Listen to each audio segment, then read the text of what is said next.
Dios los bendiga, hermanos, bienvenidos a Un Momento con Dios. Vamos a estudiar este día el capítulo 11 del segundo libro de Samuel. Es un capítulo triste, pero algo tendrá el Señor para que nosotros podamos aprender de él. Dice así, segundo Samuel capítulo 11.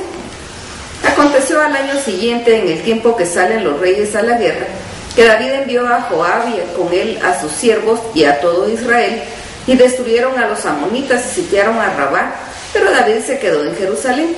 Y sucedió un día al caer la tarde que se levantó David de su lecho y se paseaba sobre el terrado de la casa real, y vio desde el terrado a una mujer que se estaba bañando, la cual era muy hermosa. Envió David a preguntar por aquella mujer y le dijeron: aquella es Betsabé, hija de Eliam, mujer de Urías Heteo. Y envió David mensajeros y la tomó, y vino a él, y él durmió con ella.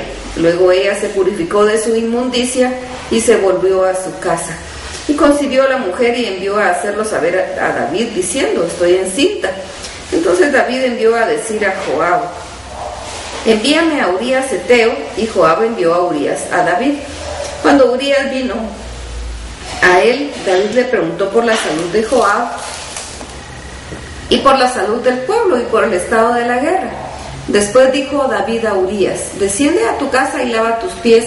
Y saliendo Urías de la casa del rey, le fue enviado presente de la mesa real.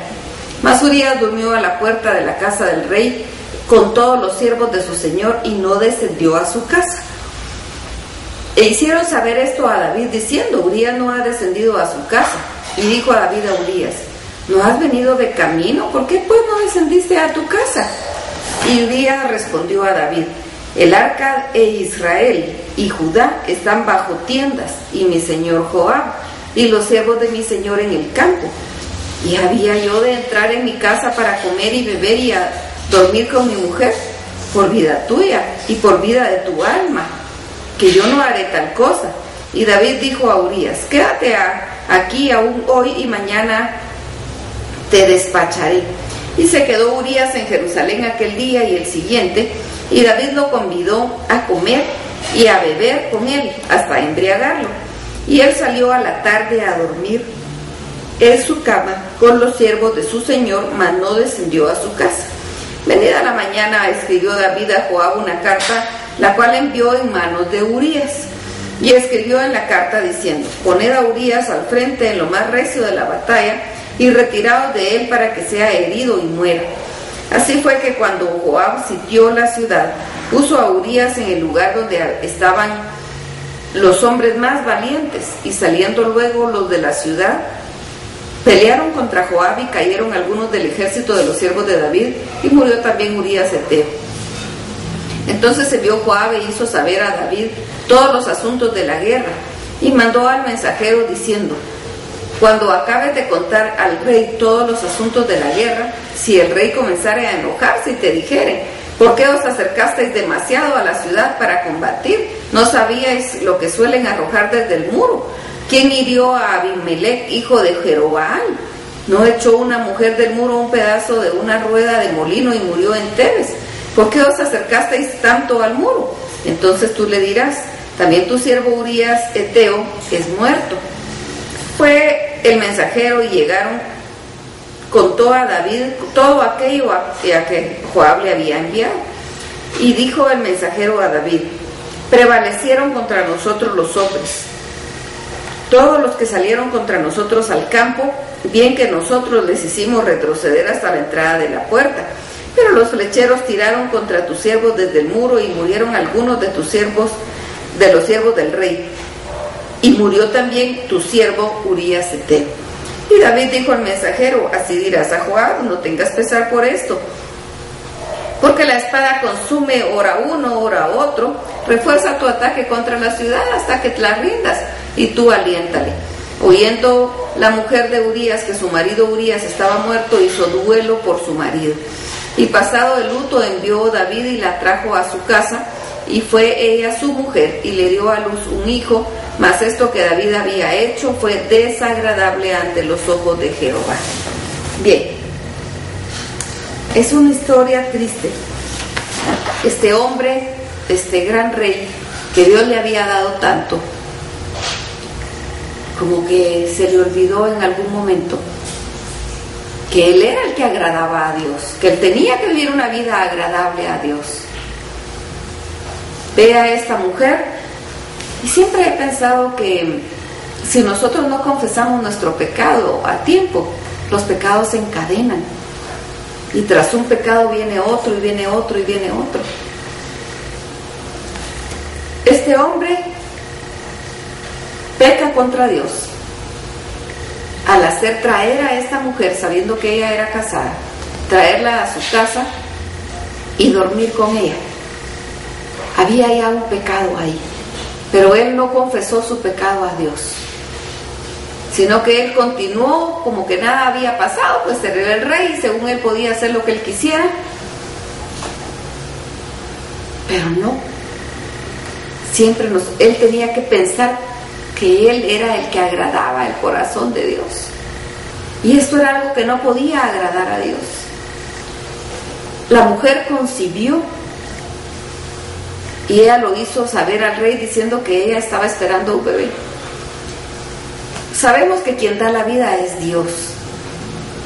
Y si Dios permitió que ella concibiera en ese momento, era el plan de Dios. Él estaba llamándole la atención a David. Así que ella concibió y entonces, como él no estaba dispuesto a reconocer su pecado ante Dios, pasa una situación terrible. Manda a traer al esposo y aquí es donde yo digo, el pecado se encadena. Porque además de ese pecado de adulterio, viene otro pecado.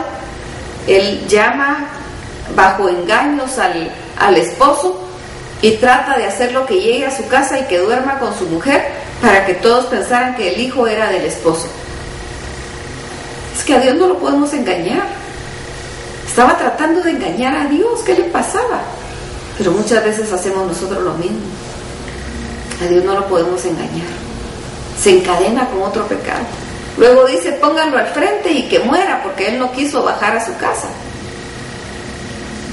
Y por eso cuando llega el mensajero a decirle del pueblo han caído algunos y también tu siervo Urías Eteo murió, él dice, pues no se preocupen, pues alguien tenía que morir, en las guerras siempre muere alguien.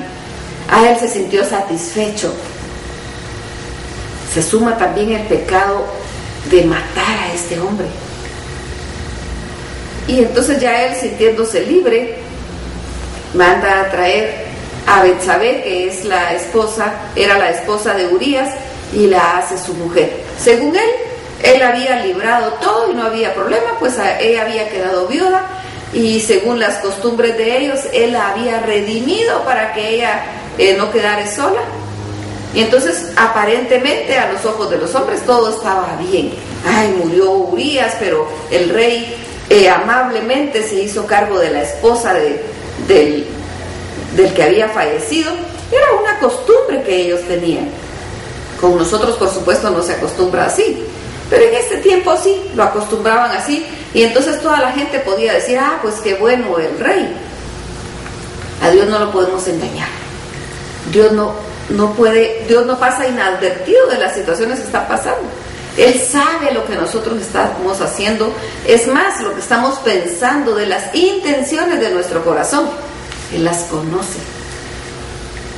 Dice la última parte del verso 27, mas esto que David había hecho fue desagradable ante los ojos de Jehová. Tengamos cuidado, el pecado se encadena con pecados y entonces ya se vuelven pecados, muchos pecados unidos, se vuelve una cadena de pecados y eso no agrada a Dios. Cuando el apóstol Juan dice en la primera carta de Juan, hijitos, estas cosas os escribo para que no pequéis, y si alguno hubiere pecado, abogado tenemos para con el Padre en Jesucristo el justo. Nos está dando la oportunidad que si nosotros no logramos vencer una tentación y pecamos, vengamos ante Dios arrepentidos y confesemos nuestro pecado. Arrepentidos, no solo por hacerlo. Tiene que haber dolor en nuestro corazón por haber ofendido a Dios. Pero si nosotros no venimos y nos arrepentimos, nuestro pecado se va a encadenar. Y vamos a tener una larga cadena de pecados que hasta vergüenza nos va a dar acercarnos a Dios. No permitamos que pase esto que pasó con la vida de David. A mí me gusta cómo la palabra, cuando nos habla de estos grandes hombres de Dios, nos habla de lo bueno y de lo malo, para que nosotros entendamos que solo eran hombres, solo eran seres humanos como lo somos nosotros. Pudieron hacer tantas cosas buenas, pero solo eran seres humanos. No los pongamos más arriba de donde deben estar, y nosotros entendamos que podemos tomar ejemplo de lo bueno y ejemplo de no hacer de lo malo. Esto es algo que no tenemos nosotros que hacer. Estemos pegados a Dios, pegados a Él, y si la tentación nos vence y terminamos pecando, confesemos nuestro pecado. ¿Para qué vamos a encadenar nuestro pecado? Por eso la palabra nos llama a velar nuestra vida. Estemos velando que nuestra vida esté conforme al corazón de Dios, que sea agradable a Dios. Estemos pegados a Él.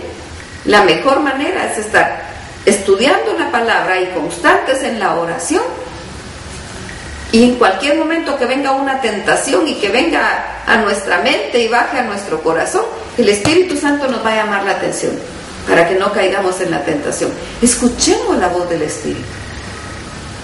Y si terminamos cayendo, no continuemos. No tratemos de tapar nuestro pecado con otro, no lo encadenemos. Confesémoslo y agrademos a Dios, porque lo que queremos hacer es agradar a Dios. Y si agradamos a Dios, nuestra vida va a ser una vida de gozo, de paz y de alegría. Así que vamos a ir a platicar con el Señor y le vamos a dar gracias porque Él nos conoce. A pesar de lo pequeños que nosotros somos ante Él, que es grande, creador de todo cuanto existe. Vamos a darle gracias porque Él nos conoce, porque conoce aún las intenciones de nuestro corazón, y vamos a rendir ante Él esas intenciones de nuestro corazón. Vamos a rendir ante Él nuestra debilidad, porque es ahí precisamente en nuestra debilidad que Dios se fortalece. Y no encadenemos el pecado, confesémoslo. Él es fiel y justo para perdonar nuestros pecados y limpiarnos de toda maldad si confesamos. Y alabémoslo, glorifiquémoslo, bendigámoslo y pasemos un lindo momento con Dios. Que el Señor los bendiga.